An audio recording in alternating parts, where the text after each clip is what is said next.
Bonjour et bienvenue dans votre revue de presse de ce mercredi 25 mars 2026. La presse ivoirienne de ce jour met en lumière une actualité dominée par les difficultés sociales, les tensions politiques et les défis structurels du pays. En ouverture, Transport Hebdo dresse un constat alarmant de la situation des transports à Abidjan. Le journal décrit un système de mobilité défaillant marqué par une offre insuffisante et des conditions de déplacement éprouvantes, notamment aux heures de pointe. À travers ce tableau, il souligne des dysfonctionnements profonds qui traduisent un manque d'organisation et de planification dans la gestion du transport urbain. Sur le plan politique, le quotidien d'Abidjan revient sur les déclarations d'Assalé Timoko, président de l'ADCI. Celui-ci affirme avoir subi des menaces après une rencontre avec Laurent Gbagbo. Le journal met en évidence un climat politique tendu où les initiatives de dialogue entre acteurs politiques semblent encore susciter des réactions hostiles dans un contexte marqué par la domination du pouvoir en place. De son côté, le Canard déchaîné s'intéresse aux difficultés rencontrées par le PPACI dans l'organisation de son premier congrès ordinaire.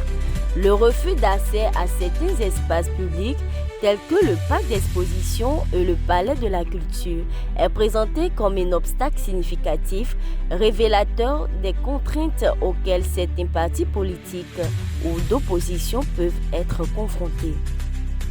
Dans une analyse similaire, le Bélier évoque une certaine opacité au sommet de l'État. Le journal pointe un manque de lisibilité dans les décisions gouvernementales susceptibles d'alimenter des incertitudes tant sur le plan politique qu'administratif. À l'opposé, le Patriote met en avant une ligne de fermeté au sein du RAGP. Le quotidien rapporte des sanctions prises à l'encontre de 176 militants, illustrant une volonté affirmée de maintenir la discipline interne et de contenir toute forme de dissidence.